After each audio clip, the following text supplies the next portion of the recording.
Hello again. I am Dr. Bill Friesen, and I am joined here again by Dr. Scott Masson. In our previous podcast, we were talking about Virgil's Aeneid, and specifically we were talking about Aeneas's interactions with Dido and his dalliance in Carthage. And so to follow on, today we're looking at Book 6 and Aeneas's journey to the Underworld. And I understand, Dr. Masson, that you are going to be reading from Book 6, starting at line 593. Correct? Yeah, 593 and following. I thought it might be a good bridge for the discussion because Aeneas, this is in the middle of Book 6, of course, so he's been in the underworld a while, but he is seeing various women, and among them, we'll note a figure we all recognize now, wandering in that great forest, and with her wound still fresh, Phoenician Dido. And when the Trojan hero recognized her, dim shape among the shadows, just as one who either sees or thinks he sees, among the cloud banks when the month is young, the moon rising, he wept, and said with tender love, "Unhappy Dido, then the word I had was true, that you were dead, that you pursued your final moment with the sword? Did I bring only death to you? Queen, I swear by the stars, the gods above, and any trust that may be in this under earth, I was unwilling when I had to leave your shores. But those same orders of the gods that now urge on my journey through the shadows, through abandoned thorny lands and deepest night, drove me by their decrees. And I could not believe that with my going I should bring so great a grief as this. But stay your steps. Do not retreat from me. Whom do you flee? This is the last time fate will let us speak." These were the words Aeneas, weeping, used, trying to soothe the burning, fierce-eyed shade. She turned away, eyes to the ground, her face no more moved by his speech than if she stood as stubborn flint or some Marpassan crag. It's probably the ultimate classical literary silent treatment that that any guy. Hell hath no fury. No, indeed. And again, there's so much going on here, and we can only touch on a few points in this venue. But of course, one of the things we see here is that Virgil does what he does so well in other parts of the Aeneid, is that he creates more powerful scenes, more drama, by saying less. I mean, a lesser author would have been really tempted to have Dido make some kind of long, elaborate, eloquent oration at this point, explaining the dichotomies between Roman and Phoenician worldviews and stuff like this. But Virgil has more judgment, as it were, and he knows the most powerful thing that Dido can say is absolutely nothing, to turn her back and walk away. And I think that's a real mark of the artistry of the author. But note that she's still burning with rage in the underworld and is demonstrating the thing that Virgil's at pains to dissuade his audience from doing, which is giving in to their passions. As a Stoic, this is an absolute no-no. Mm-hmm. And she was burning on fire when she was we last saw her in Carthage. Yep. And she's still burning in the underworld. And the passions are the reason for that. And so there is the personal element to it, but there's also the spiritual lesson being taught here about the need for a true hero, at least in Virgil's estimation, to avoid the passions. And the question that he's going to raise, which will be answered in books 7 to 12, is whether his hero Aeneas is capable of doing that. Yeah, Aeneas goes into the underworld, and in a sense, he is reborn. He goes in a Trojan and comes out a Roman. Yep. And this is one of the central dichotomies that we see here. Notice also that Aeneas is weeping. He is full of sorrow. It's not like the emotions don't have any grip on him. He is deeply, powerfully moved. And yet, in spite of his private emotions, and he says this explicitly to Dido, he goes out and he does what he does not want to do. And in a sense, one almost gets a sense here that Aeneas is trying to weasel out of some of the blame that may attach to him for betraying and abandoning Dido. The gods made me do it. It's my destiny. It's the destiny of the empire that made me do it. But for my own part, I would never have done it privately. Dido is unmoved by such arguments. She does not care. He did what he did, and she considers it a betrayal, and that's that. And of course, this also ties into... And it is a betrayal. It is a betrayal. It's a private betrayal for a public loyalty. That's what it is. And that's a very Roman sort of axiom to put out there. Things are going to have to be compromised on the private level in order to do your public duty, to become, the pious servant of the empire that you were fated to be. Even their marriage, so-called, was a private act. It happened in a cave where there were no public witnesses, and Virgil himself cast aspersions on it in his account there. And Aeneas himself also did the same thing. This was not a marriage, even though the goddess Hymen may have been there presiding over it, and Venus and also Juno were in agreement with it. Venus was aware, because of the fact that it wasn't done in public, that it would not be recognized as a marriage. It's not binding. It's not binding. And so the dichotomy there, and these are two figures, and yes, they are human figures, and they have genuine personal wants and needs. They nonetheless are also the leaders of their people, and they'll have to put those aside for the sake of the public good. And that's one of Virgil's key messages in the Aeneid, and it's a Stoic belief about the body politic and the need to pursue the good of the body politic. And Dido has not done that. No. She has betrayed her people, and Aeneas was threatening to betray his people by dallying in Carthage. Yeah, by indulging her private passions, which drove her to suicide. Dido has gone and left her people leaderless, whereas Aeneas, by heeding his public call to duty, has abandoned his private concerns and become a leader once more. So that's where you see the book 4 end off, leaderless and a leader at the fore. And of course, in all of this, we've got the backdrop of the Punic Wars, which a number of wars here, I think, sort of haunt and traumatize Virgil's imagination. The Punic Wars are one of these. And there's a bit of epic poetic record of Carthage and Aeneas and Dido, which preceded the writing of the Aeneid.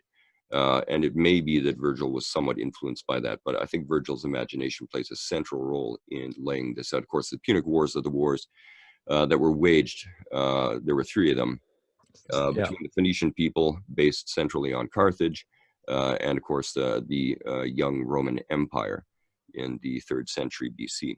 And those wars were... Not yet an empire at that point, actually. No. But yeah. And it was the closest Rome ever came to being destroyed, especially the Second Punic War, Carthaginians being led famously or infamously by Hannibal. And Rome itself was besieged in that Second Punic War. The unthinkable had happened. The Romans were used to being triumphant again and again and again, especially over ill-disciplined, highly emotional people like the Carthaginians. So you can imagine their, to borrow a modern term, shock and awe, when all of a sudden they find themselves defeated dramatically and besieged. They simply could not believe what was happening. But famously, the Romans never broke. That stoicism you talk about served them well in this case. So all of this is powerful historical backdrop to the original Roman audience that would have been reading this. So he's in his figure of Aeneas, he's casting the virtues that will eventually become most characteristic of the Romans, this devotion to duty, etc. Would save them against the later ancestors of the Carthaginians conquering them. And he doesn't present it only as a private, but as a public virtue. And more than that, it is a virtue that binds one Roman generation to others and is a part of his understanding of piety. Yeah. That key word which is given to Aeneas, he's pious Aeneas. Well, up to this point, in book 6, he has not been pious Aeneas. He has been wandering around like Odysseus, and to some degree his destiny has been impeded by himself. He has been wandering and blown about by every wind, and chiefly that of the enemy of his people, the Carthaginian queen Dido. This is maybe again where we need to talk a little bit about the macro and the micro logos in the Roman imagination. This was never sort of a canonical sort of a belief, but the Romans were very interested in this aspect of cosmology. The notion that they inherited from the Greeks, which by the time they inherited it from the Greeks was really quite elaborate, and in places controversial amongst the Greeks themselves, was the idea that the universe was structured and ran according to dynamics, moral, physical, mathematical, aesthetic, that were meaningful, that were infused by this logos, and that the logos had created this. And so the logos creates structures and animates the universe in all its aspects. And so discerning the nature and the dynamics of the logos was a central endeavor. Can you think of a text or an author where that's? It gets played out a little bit more elaborately in later texts. Apuleius talks about it a fair bit, but he's inheriting a large amount of information from texts that we don't have anymore. We see various, Heraclitus talks about it amongst the Greeks. Plato just touches on it glancingly, doesn't really get into it. No. Thales talks about it as well. But the notion was that this logos also informs history. And it operates like a written sentence, as it were, writing out history as time passes. This is largely what informs the determinism and the fate to which Aeneas ascribes. But running parallel with that is the notion that each individual has his or her own individual history, their own micro logos as well. And one of the central endeavors of both Epicureanism and Stoicism, because I think you find both of these, the thinking of both philosophical schools in Virgil and his writings, is that you needed to bring your micro logos, your own personal history, into harmonic alignment with the macro logos, which is fate overall, and the fate of the empire in the case of the Aeneid. So here we see that Aeneas has fallen out. He's followed his own micro logos in a different direction than the macro logos, and it has gotten the undivided attention of the gods themselves. They see this. Aeneas is an important person, and he can't indulge this wandering, if you will. He's wandering on so many levels, not just obviously the physical level, but also at the level of empire, the level of psyche, the level of all these things. So he needs to get that back on track. And book 6 is where he finds ways in which to do it. He gets a much stronger sense via the Sibyl, via his father, of what the macros logos is, or the macro logos is, and his role within it, and why it's a big deal. So Fascinating. as you say, back on track. Yeah, so that's two thoughts occurred to me there. One is the lesser point, but it's still important. It's repeatedly said, if amongst the gods as well, but also even among his father Anchises will say the exact same thing. If you will not do this for yourself in accordance with what you just called the macro logos, for this fact that it's fated and for the glory of Rome, then consider little Iulus, your son. Iulus being Julius, and the Julius Caesar, and of course the adopted father of Augustus, who's the current emperor. Do it for them. Do it for posterity. And in other words, think of people other than yourself. That's the first thing that struck me about what you said. So it's obviously correct. The second thing is the way in which that connects with the Christian account of Jesus being the Word of God. In the beginning was the Word, and the Word was with God, and the Word was God. Correct. And that account in John's Gospel, in the prologue, John 1, verses 1 to 3, it's more commonly known, certainly among Christians, but even outside of that, I think that account of in the beginning was the Word, that be recognized by almost everybody. But it's very interesting to see the similarity between the Roman account and that account, and surely John is aware of that in his telling as well, in John's Gospel. Absolutely. I mean, the evolution of the concept of the logos into its, let's call it its final crystallized Christian form is long, elaborate, and not terribly well tracked by research nowadays.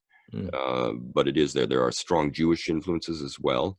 Yes. Their word for the logos initially via Philo of Alexandria was memra, which is this is the logos, the word of prayer, and it's a living word of prayer that bridges between man and a personalized God in this case here. So Christian thinkers pick up and infuse aspects of that into the broader notions of the logos that they inherit from Greek and Roman thinkers as well.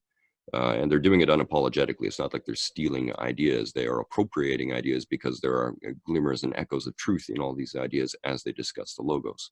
Yeah, I always note that the account of revelation in the Bible is progressive revelation, in the sense that what comes later is the full and final statement on what came earlier. So it's not the way the historical critical method is presented, that what comes first, what comes after is an elaboration of what came before it. It's more that what is said first is an echo of what becomes very clear later on, and there's a fullity, a clarity, and a finality about what comes towards the end of Scripture, which is adumbrated by what comes previously. And it's interesting that it comes in the context of the Roman Empire. It's also connected to a literary notion here. You've got the famous or infamous Greek and Roman periodic sentence.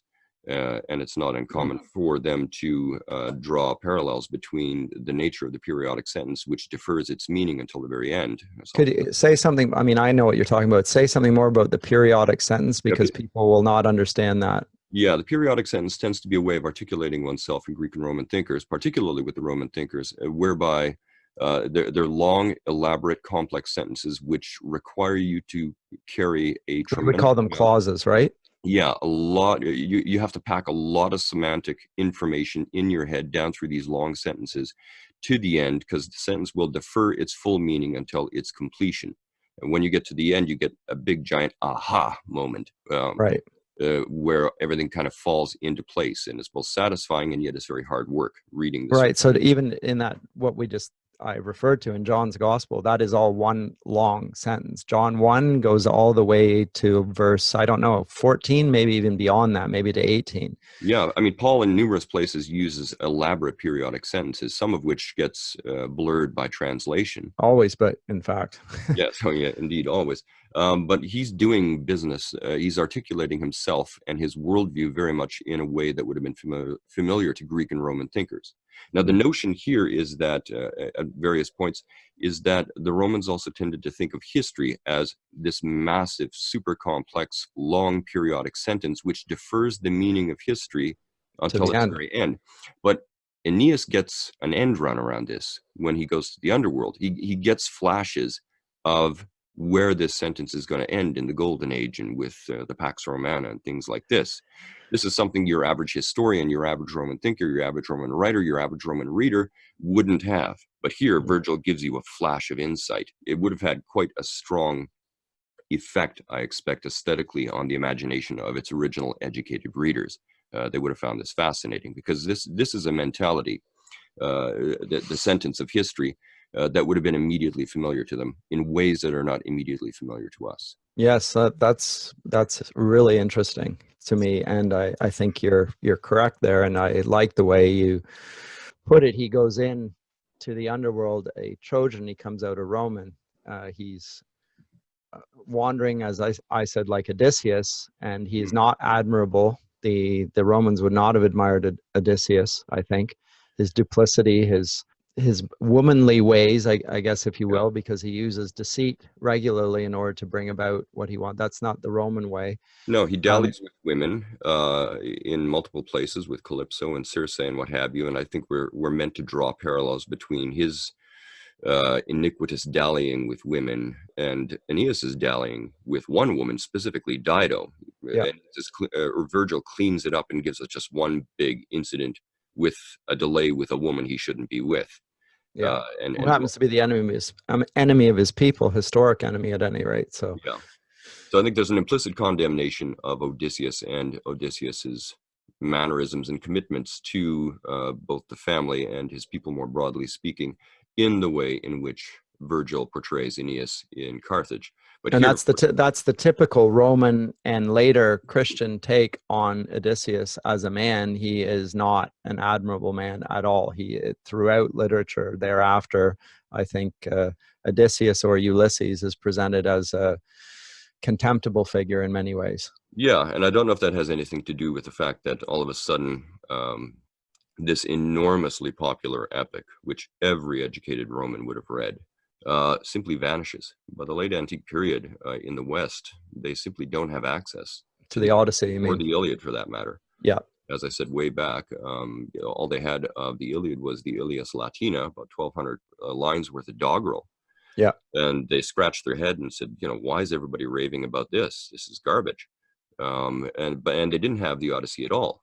Was that because it was a text which became neglected over time, especially amongst Christian writers? Because if all of a sudden they don't value the text, they don't copy it. It takes a lot of work to copy a text that big. It takes hundreds and hundreds of hours by a very skilled individual yeah. using very expensive materials. You're only going to preserve the texts that you find valuable. And we know that the Odyssey wasn't preserved in the West, and it was only recovered with the beginning of the Renaissance. Right. When it went through Eastern Christendom, right? It was in Correct. Greek, right? And then when ironically brought back into Western cognizance through Islam. Right. Right. Yeah. No. It's. I believe I could be getting this wrong. I believe the recovered text, the initial ones, came out of Syria, out of Damascus. Yeah. But yeah, no, there wasn't much of a taste for Odysseus and his wily ways. And you see this with other trickster figures too, where Christians readers show a degree of ambivalence. We've got, of course, the famous / infamous figure of Jacob from the Old Testament, which he's the Bible's ultra trickster, but he's morally extraordinarily ambivalent or ambiguous in numerous areas, and does flat out iniquitous stuff with He's which. not admirable. No, he's fascinating, but He is. fascinating the way a car wreck is fascinating. Yes. Um, yeah, he's also extraordinary in certain ways, but yes, he is similarly important, a key figure, Mm-hmm. the founder of his nation. In fact, the nation's named after him, and yet he's not a morally admirable character. And in theologically speaking, that will have something will be said about the nature of grace in relation to virtue Absolutely. there. But that's, that's not explicit in the text, to put it mildly. No, it's not by the Original virtues of text. Jacob that Jacob is made sort of the taproot of the nation of Israel, whereas Aeneas is a very different figure. Aeneas undergoes this transformation that you talk about.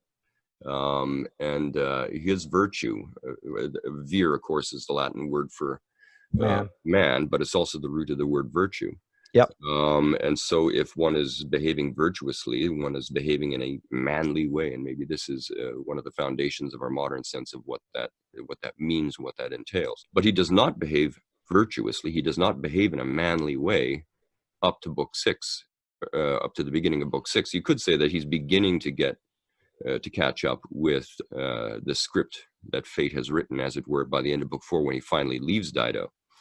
But that doesn't really get drawn into its full completion until we're in book 6. So why don't we have a look at that Mm-hmm. a little bit, backtrack a little bit to that, because up to this point he was guided by Anchises, his father, Yes. and now he's going to move away from that and become fully Roman, or at least recognizable to the Roman as a Roman hero.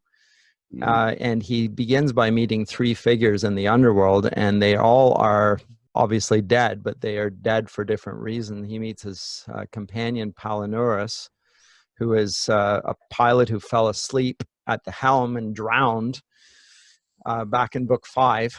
Which is symbolically important, by the way. Beg your pardon? Which is symbolically important, by the way. They've lost their way. Their navigator, their helmsman, is dead. So this is not beside the point. The gubernator, I believe, is the Latin word for helmsman. Yeah. But in any event, carry on. Yeah, governor. And similar to the Odyssey, they are brought into the underworld without navigation. Then it's fated, as it were. Yes. So they don't have a helmsman. They don't go. They don't even know where they're going. They're drawn down there at that point. So there is an element of fate or divine intervention in the backdrop there. So he meets Palinurus.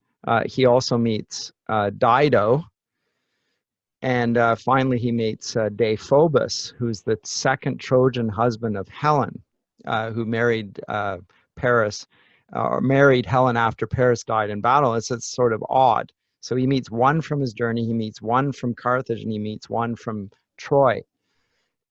So it binds all of those historical elements of his past and meets them all in the underworld, and he tears himself away from them to go to the Elysian fields, and there he meets Anchises again. He finally meets his father. But before he gets there, he meets the Sibyl. Let's talk a bit about the Sibyl, this strange figure who is mentioned in literature frequently thereafter as well. Yeah, the Sibyl is tied into this realm of prophecy and augury and what have you. And it's difficult to underscore sufficiently how obsessed the Romans were with prophecy and augury. And it's perhaps, I don't know what to make of it, but I know that there's something there in the fact that one of the Roman words for a poet is a vate, V-A-T-E-S, which is related to our word fate. And a vates is both a poet and a prophet. So prophecy and poetry are these things which go hand in hand in the Roman mind, semantically. I mean, it begs a wider question we don't really have time for here, but, just to signal it, this notion that prophecy is a transcendent, sublime truth of some sort. And this is also the proper nature and material of poetry. Poetry communicates the transcendent, the true, in some sense. And so when a poet writes poetry, he or she is also writing prophecy in a certain sense, and vice versa. This links into other words. This links into the musical sense of it as well. Prophecy is musical. Prophecy is poetic. It's a carmina. It's a song. So there's a lot going on there with the Sibyl and her function in not just prophecy, but also poetry. Virgil would be very, very keenly aware of this here. It's a sort of a madness, though. And it's a sort of a madness. I mean, we just talked about the influence of the passions and how Virgil regards that as a malevolent thing or a problematic one. The prophetess is similarly given over to a sort of a madness that she has no control over. This is what the Greeks would have called ecstasis. You are beside yourself. This is where we get the term beside yourself with some passion, beside yourself with grief, beside yourself with rage. These are powerful passions, and when they fill you, you stand, as it were, beside yourself, not in possession of yourself, and these other powers take over. And this is very key to the notion of both poetry and prophecy. The prophet, the Sibyl becomes not the source or the repository of prophecy or poetry. She becomes the conduit through which divine forces work. And likewise, the poet is the same thing. The poet is a conduit through which divine forces work. And it is the job of the poet, if he or she is a talented poet, to articulate that transcendent truth as authentically and powerfully as they can, but they themselves are not the source thereof. Let me read a little extract for our listeners here. This is 64 from Mandelbaum's translation, just to give a sense of what we've just said here. Just as the Trojans reached the threshold, the Virgin, the Sibyl, cried, "Now call upon the fates for oracles. The god is here, the god." As she says this, before the doors, her face and color alter suddenly. Her hair is disarrayed, her breast heaves, and her wild heart swells with frenzy. She is taller now. Her voice is more than human, for the power of God is closing in. He breathes upon her. And are you slow to offer vows and prayers, Trojan Aeneas? Are you slow? She shouts. The terrifying house will never open its giant jaws before your vows are spoken. And she's also portrayed as having leaves upon which the prophecies she receives are written down, but they're blown away by the wind. Yeah. The leaves are scattered.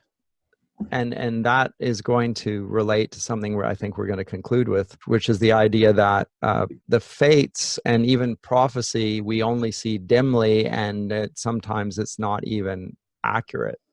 That's right. Not to be trusted wholeheartedly. Yeah, prophecy is famously, infamously, especially in ancient literature, treacherous. It's your vision is never a certain vision, and nobody will ever give that to you in prophecy. And I think Virgil does a very good but very confusing job simultaneously at the end of this book in underscoring that point. But we have the point made here that prophecies that are written down are on leaves that are scattered on the winds of fate, as it were, for none to see.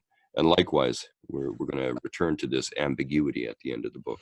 But the Sibyl's fate here, the leaves flying away from her, is really Virgil reflecting on his own prophetic activity and talking about the future, and the inability to convey clearly in his time and space something that really transcends mortal telling. That's his problem. He's going to want to tell something that goes beyond his capacity to tell as a man.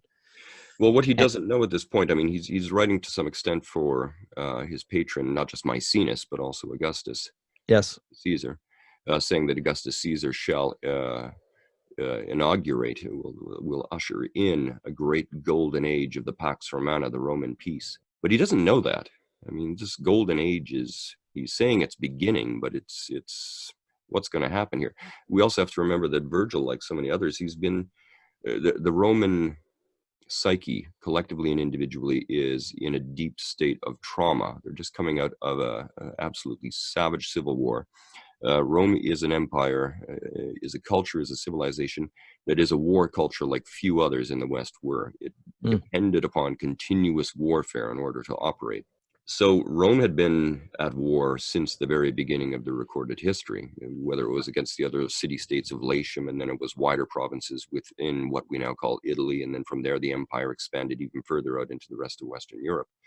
So war is continuously in the offing, but at no point in this war culture had they undergone anything nearly as savage and devastating as the Civil War. This was the worst war that the Roman Empire had ever undergone, and they waged it against themselves. Time and again, we have writers who signal in various ways the trauma that came out of there. It's not just that Virgil is yearning for a golden age. He is desperate for a golden age, an age of peace, an age of calm, an age free of the trauma that he has experienced in the Civil War. In the Civil War. Unbelievably bloody. I mean, invariably, civil wars are the bloodiest and most traumatizing wars that individual cultures can undergo. We see this with the American Civil War, to be sure. We see with the English Civil War. We see with the Romans and their Civil War. You could argue that with the Peloponnesian Wars, the Greeks underwent a similar sort of experience. Civil wars are the bad one. Not to say the war is ever good, but civil wars are of a different order. So well, there's nothing within the country or the culture or the nation to appeal to that is going to moderate the conflicting parties. There's a victorious party and a vanquished party, and to some degree, both sides had some case to make, some sense of injustice, but the winner dictates the terms, and that happens.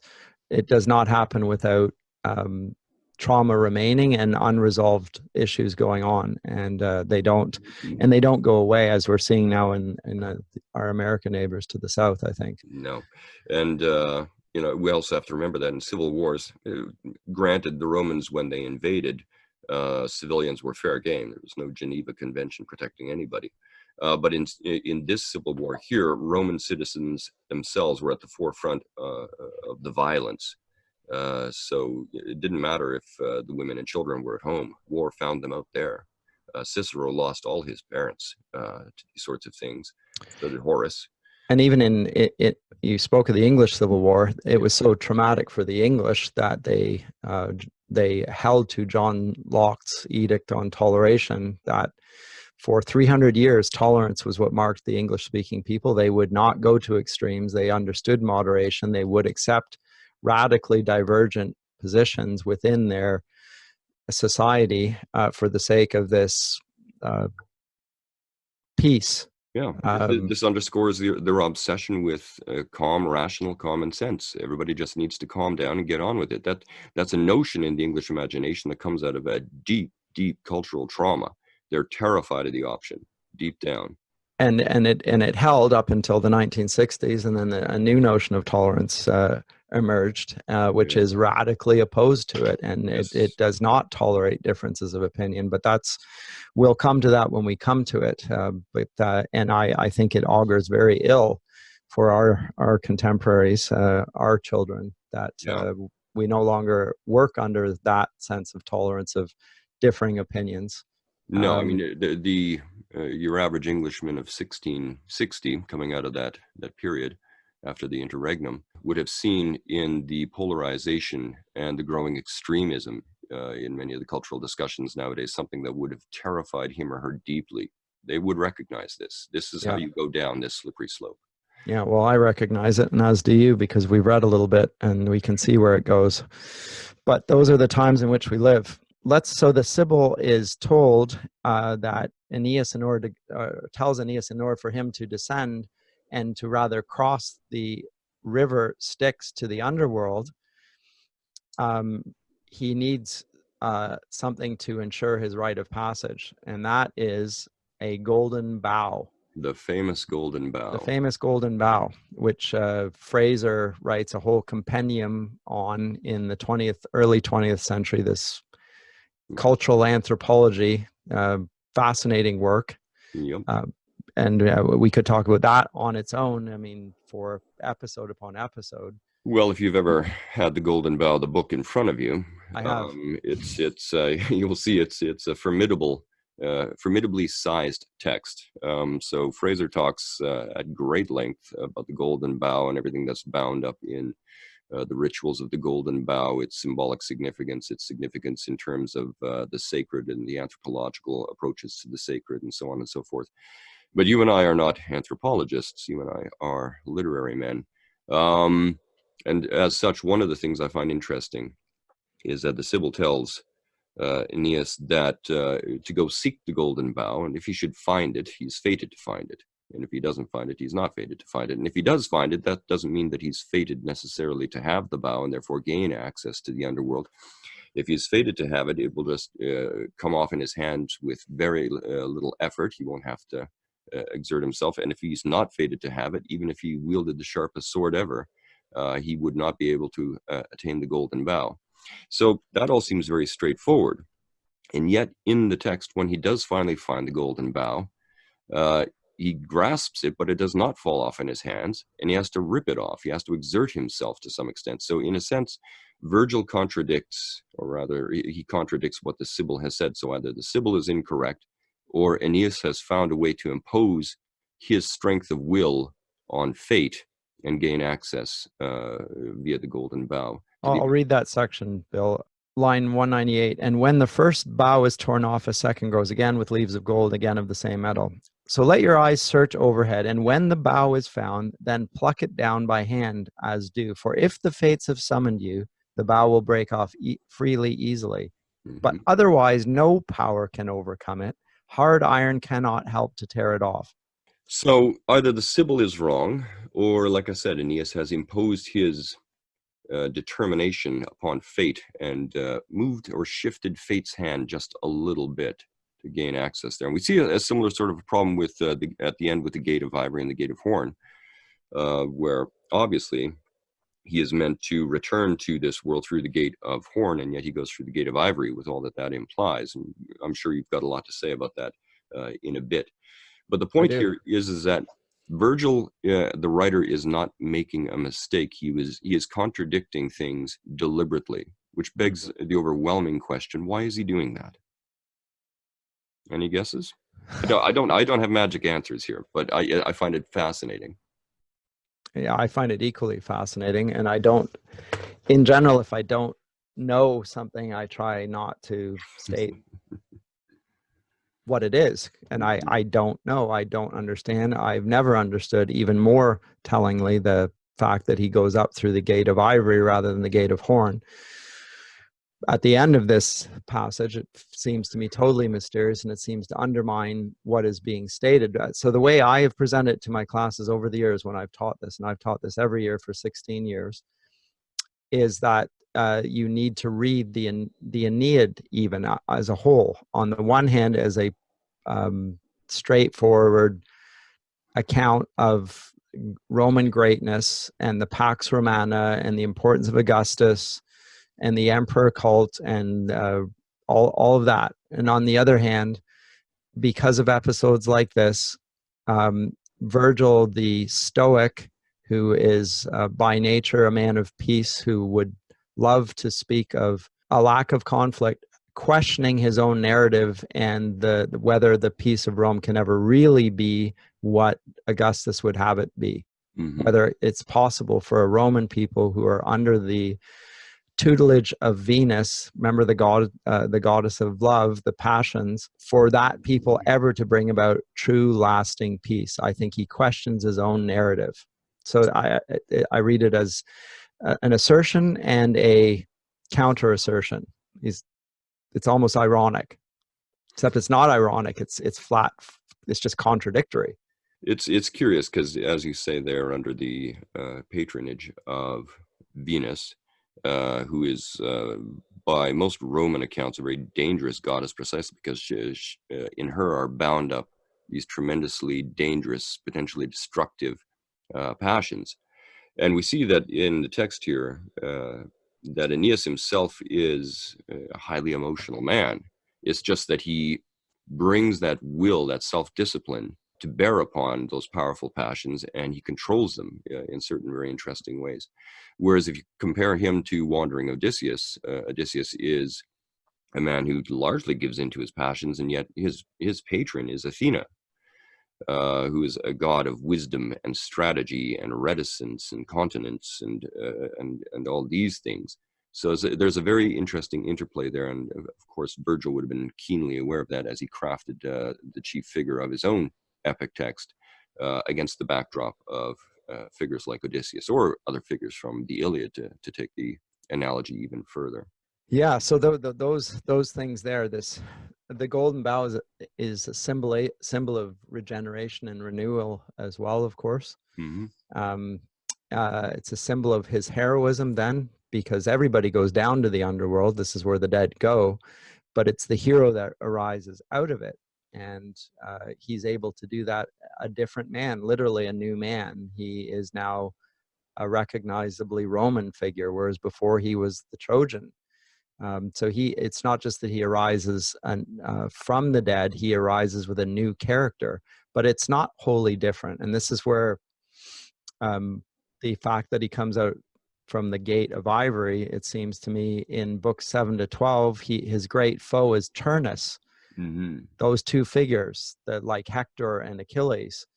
But it seems to me that Turnus is morally superior to Aeneas in many ways, and in the end Aeneas slays him in, quite frankly, a cowardly fashion. That's how the Aeneid ends. He stabs him with his blade when he's down.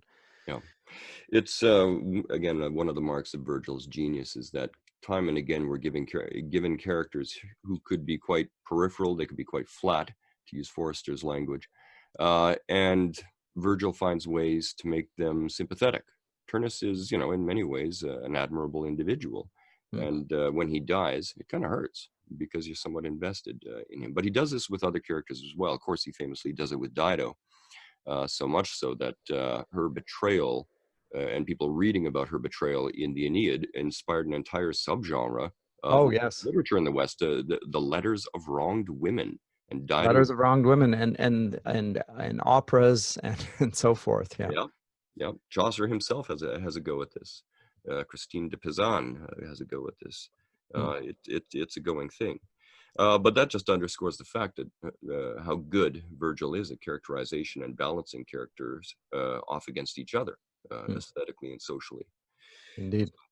The other thing, so let's talk about how we can't go through, we could spend hours on this, book 6, but let's talk about how Virgil's Underworld differs from Homer's Underworld. Just some basic sketches there. There's a few things. Yeah, at the surface level, of course, one of the things people tend to say in contradistinction to the realm of Hades is that the realm of Dis, as constructed by Virgil, is quote unquote typically Roman. It is meaningful, it is mapped out, it is structured, it's infused by that logos that we were talking about. There are systems, there are ways of doing things. It has a literal geography.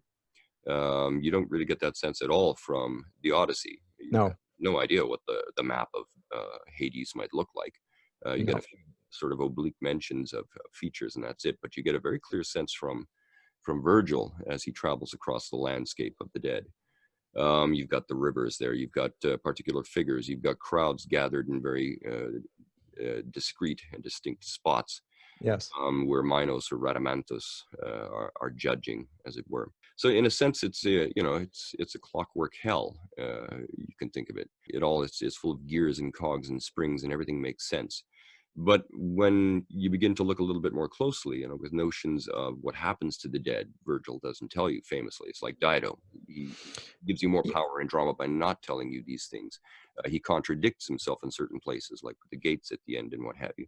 There, Yeah. a deep chaos, it seems to me, underlies the seeming surface order of There's a bit more there though as well. I mean, he in addition to these strange and famous figures like Cerberus the Hellhound and so forth, and figures that become famous and picked up by later literary writers like Dante and Milton and others. He also uses allegorized figures like that we find grief and hunger and strife and war and death as Yes. figures, and so he, he's almost giving a metaphysical significance to things that bring people to death in our experience. So war, strife, Yeah, hunger, this is the realm of these are now personifications in the underworld, and so he's talking about the metaphysical dimensions of yeah. death, and so it has almost a theological uh, feature that we don't note in Homer's epic. Yeah, the Romans, especially as time goes on, begin to develop an obsession with the figure of the daemon. We've spoken about the daemon before, but maybe this is time to Yes. come back to this here. We got figures like sleep or grief, as you say, or strife or what have you. And, we would call them merely allegorized figures, but to the Roman imagination, these were distinct semi-divine beings. Yes. And they were, to twist language rather horribly here, they were the go-betweeners between the divine and the earthly. We have to remember that the Romans were obsessed with keeping the boundaries between the living and the dead, between the material and earthly and the divine, separate. You didn't cross those boundaries. It was not just wrong; it was taboo in the deep primitive sense of a taboo. What does cross those boundaries is the daemonic, or what the Romans would later term the genius, and from which we get our modern word genius, though our modern word picks up most of its senses not from the Romans or the Greeks, but from the Romantics, sadly, who distort the historical notion of the genius really quite radically and simplify it. But in any event, yeah, you find the daemonic everywhere in hell, which of course would have been powerfully affecting to later Christian readers as well. They would have found that rather resonant, I think. One of the features of the geography, it occurred to me while you were speaking, is that he has two different places where the dead go. There's Tartarus, where most go, Mm-hmm. and it's a place of torture, Yes. torment. And then there's a place where there's a differentiation that goes on in the Elysian fields where heroes go. They're still in the underworld. It still is a place of torment in some ways. And yet there is a sense of reward for greatness in the underworld that's not there, I don't think, in the same way in Homer. No, there's a sense where right and wrong, duty or shirking of duty matter to the Roman dead. That of course you don't find in Hades. The dead are the dead are the dead. Were you virtuous? Were you wicked? It doesn't really matter. You're dead. Whereas it does rather matter to the Romans, and that of course just sets up the conversation as to what constitutes the virtues that will see you find your final resting place in the Elysian fields or Tartarus. What exactly gets you there? Does sloth and neglect take you down to Tartarus? Does mediocrity take you down to Tartarus? What is it? Yeah. One thing, so he finally meets his father Anchises, and he's asking him, what's going to happen in the future? Where does this all lead? And his father tells him that he sees the souls of 1,000 nations in front of him. And Anchises tells him that they're the souls for whom a second body is in store. Mm-hmm. And Aeneas's response to this, because we're hearing now Virgil's view of life, which is the theory of reincarnation, which Plato himself held to. Mm-hmm. But Aeneas is appalled at this, and he says, "Must we imagine, Father, that there are souls that go from here down, that is the underworld, aloft to upper heaven, and once more return to bodies dead weight? The poor souls, how can they crave our daylight so?" Now, he's appalled to hear about reincarnation. Now, why is he appalled at that? That is one question I have. The other is, why is Virgil giving us this theory of reincarnation? What's going on there? I think it's because he's a pantheist. Yes. And he thinks that God, there's a little bit of God in everything, and therefore it doesn't get extinguished. It must carry on. So just to support that, Mm-hmm. 970 thereabouts, he says that the whole universe is divine. So the sky and the lands and the sheets of water, the bright moon's globe, the titan sun and stars are fed within by spirit. And a mind infused through all the members of the world makes one great living body of the mass. So everything is already divine, has a spark of the divinity in it, and therefore it will rise up again in a living form after it's been purged of its bodiliness. It's pantheism 101 from the sounds of it. Yeah, I think that he is also potentially being heavily influenced by that sort of great chain of being model that you find implied in Plato's work, where as you move into more and more material dross matter, you move down a sort of a scale of virtue and into a realm of misery. And as you travel down that into the created world and away from the realm of the idea, you move further and further from virtue and goodness and yeah, these sorts of things. Now, these shades here have obviously sloughed off that less virtuous material, that is to say, the material body, and they're in the afterlife. And so potentially being sent back down into that increasingly morally questionable realm of the created world of flesh is a bad thing. I think in this sense, there could be a Platonic strain running through what Virgil is saying and how he's mapping out this cosmological aspect of things. But the notion, as you say, of reincarnation was something that was quite familiar to Plato. It would even have something of an influence on later writers as well, like Augustine and whatnot. Just because Virgil is giving you a potential vision of these dynamics of reincarnation, it doesn't imply that Virgil himself is in favor of these things. Virgil, as I said, he contradicts himself, and like many great writers, the things they say in text may not agree with the views of the man himself. That's always yeah. an important distinction. I mean, it's literary studies 101, I know. Although I do think he's actually answering the question here. In the end, he says the reason why the souls long to go up is, one, because that's what souls do. They get purged of the body and they go up. But he gives another answer to this. The reason they want to return to the daylight, and the souls that are being depicted are Roman souls, is because they are going to participate in the building of this great Roman Empire. That's why they're doing it. So this is why Aeneas emerges from the underworld a Roman, because this is the destiny of Rome. The fate of Rome is really the fate of true souls. And right, that Yeah, and as these souls ascend back up into bodies and life and history and things like that to do their duty in the building of the Roman Empire, so on a more dramatic scale, is Aeneas doing the same thing? Only he went down bodily and came back up bodily. So there was the soul never left that body, or did it? I right. mean, again, it's there's aspects of the dream vision all throughout Book 6. And again, as the Roman imagination is obsessed with the daemonic, in a similar sense, they are obsessed with dreams, dream visions, how dream visions touch upon prophecy, how dream visions inform poetry.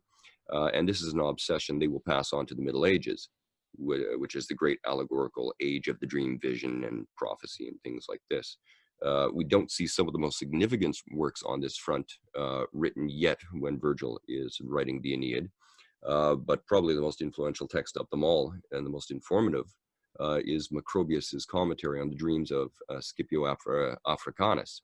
Say something about that, because I'm not hugely Yeah, cognizant of if that. there is one vision of cosmology that is handed on to the Middle Ages and then in turn handed on to modernity, Cicero wrote a dream vision.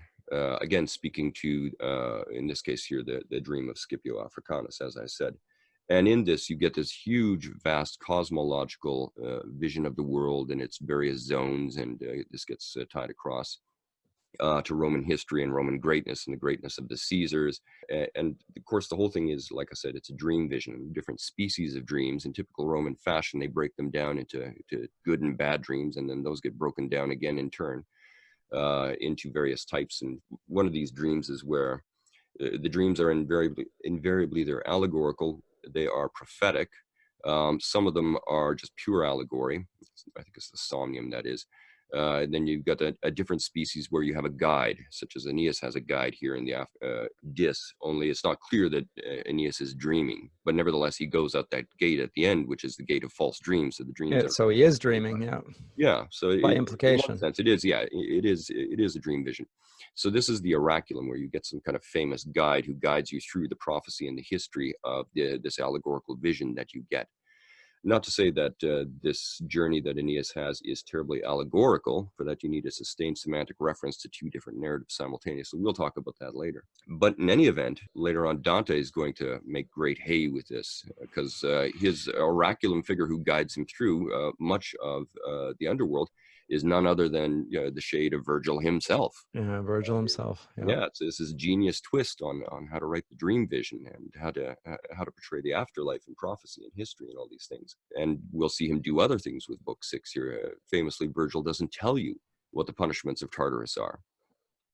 They're so horrible, he's not going to get into it. So he just leaves it to your imagination. And as with Greek tragedy, the violence, as it were, happens off stage, and it is all the more powerful for having happened that way. But this was something that clearly caught the attention again of Dante, and Dante decides, you know what, I'm going to actually map out the punishments of hell in excruciating detail. Yeah. He doesn't leave many absences there. No. Although occasionally he says, you can only imagine at this point, reader, how terrible it was, but Yeah, and none of this really, the genius of what Dante is doing is again thrown into sharp relief against this backdrop of Book 6. You have to have read Book 6 of the Aeneid in great critical detail and probably time and again in order to catch up on the genius of what Dante is doing. And in different ways later on with John Milton, but we'll talk about that sure at a later time. So why don't we come to these gates, and I'll read the passage and set the stage, and then we can comment about it, and we'll draw this to a close. These are the last lines of Book 6 of the Aeneid, 1183. And so they wander over all that region, across the wide and misted plains, surveying everything. And when Father Anchises has shown his son each scene and fired his soul with love of coming glory, then he tells Aeneas of the wars he must still wage, of the Laurentians, of Latinus's city, and how he is to flee or face each trial. There are two gates of sleep. The one is said to be of horn, though it is an easy exit, is given to true shades. The other is made of polished ivory, perfect, glittering, but through that way the spirits send false dreams into the world above. And here Anchises, when he is done with words, accompanies the Sibyl and his son together, and he sends them through the gate of ivory. Aeneas hurries to his ships, rejoins his comrades, then he coasts along the shore straight to Caieta's harbor. From the prow the anchors cast, the sterns stand on the beach. Interesting. It's extraordinary. Aeneas may not be aware of the fact that he's been sent out the gate of ivory, but the reader is. Yeah.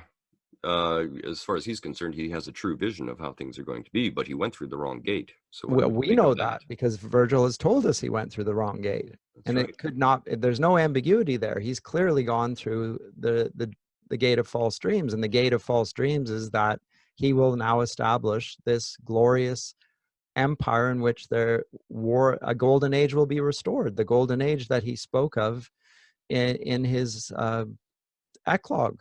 he's restoring this time of peace when the lion and the lamb will lie down together and the serpent will lose its Well, poison, and the crops will spring up without being tilled and so forth. well, having said this, it would prove ultimately quite prophetic, because it was, in a sense, a golden age that followed the writing of this text and the vision of Aeneas and all this kind of thing. So what do you make of this then? I, I'll put you on the spot for once. I'm of two minds. I think I'm open to the possibility that Virgil is leaving a big escape clause for himself, or he's leaving wiggle room, as it were, about the golden age to come. That if one sees visions of the future, if one sees prophecy, prophecy, as it were, in a glass darkly. There's always an overwhelming sense of ambiguity that accompanies the vision. And this ties well into the ancient history of prophecy. Prophecy, as we said before, is treacherous. So is the vision given to Aeneas in the underworld a potentially treacherous vision? If it is a treacherous vision, is it entirely false? Is it partially false? Are there aspects which are similar, but yet going to play out differently than perhaps he has perceived? What's going on? I don't think Virgil is entirely undermining his own text. No, I don't either. That's just not the kind of writer he is in the other 11 books of the Aeneid. No, I agree. But he's also not flatly asserting what Augustus would like him to assert, which is this is the golden age and I am the God who's bringing it about, and henceforward we will have peace, eternal peace. The Roman view of history would not allow for that anyway, because they believe it's a cyclical view of history. Even if it is a golden age, it will soon, something will happen and it will go to right. There'll be a betrayal and a silver age, and then again bronze age, and so on. Right, and on to the iron age. So there's no way of holding on to goodness for long. Well, I think we also need to be aware that the Roman imagination, like the late Greek imagination in the Hellenistic period, on matters theological, cosmological, sublime, was enormously speculative. They knew that they didn't know. If you read like Apuleius's Golden Ass, or other works by Lucan or Plutarch or people like this, everybody was putting forward their best guess, with the overt implication that that's just what it was. It was their best guess. What if this is the case? What if that were to be the case? So everyone's in this speculative mood. I think you see that in the later writings of Augustine. This is one of the differentiations between writers like Augustine and writers like Jerome. Jerome is dogmatic. This is the truth. This is the absolute truth. And that's just the fact. It's mathematical. It's rational. That's it. He's quantitatively minded. He's philological. He is trying to be ruthlessly correct and truthful about a body of enormously important information. And that's what he's going to give you. And he speaks with that kind of authority. Yep. And I think we really oftentimes misinterpret Augustine, because he's not a philologist. He's an intellectual. And so his mind is a rhetorician by training. Yeah, and so he's continually speculating. I wonder if, I wonder if, I wonder if. So he has 3 accounts of the book of Genesis. Yeah, because like he doesn't claim absolute truth. He's not dogmatic, and he's coming very much out of the intellectual tradition of the Romans. The Romans knew that they didn't know, but they had interesting guesses that they wanted to share, sometimes in literal form, sometimes in allegorical form, sometimes in dream visions. And this was the manner in which they communicated with one another.